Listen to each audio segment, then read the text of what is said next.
Nagkasalubong ang dalawang truck na ito sa bahaging ito ng Barangay San Antonio, San Pedro, Laguna. Para parehong makadaan, nagbigay naman ang dalawang truck pero sa muling pag-usad ng truck sa kanan, inararo nito ang kasalubong ng mga motor.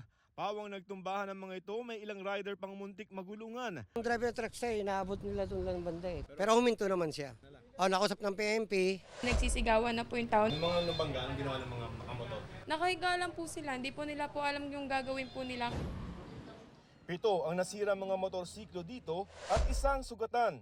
Dito sa bahaging ito ng Kales sinuyod ng truck driver yung mga motorsiklo pero ayon sa pulisya hindi otorisado na magmaneho ng truck ang naturang driver.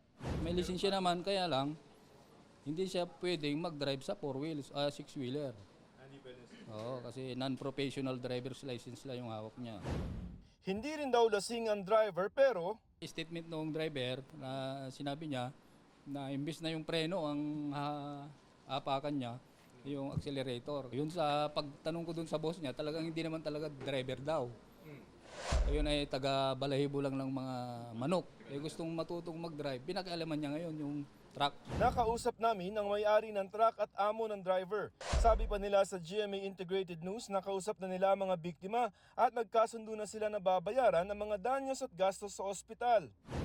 Kinumpirma ng pulisya na nagkapirmahan na ang mga biktima at may-ari ng truck kaya wala ng kasong isasampa.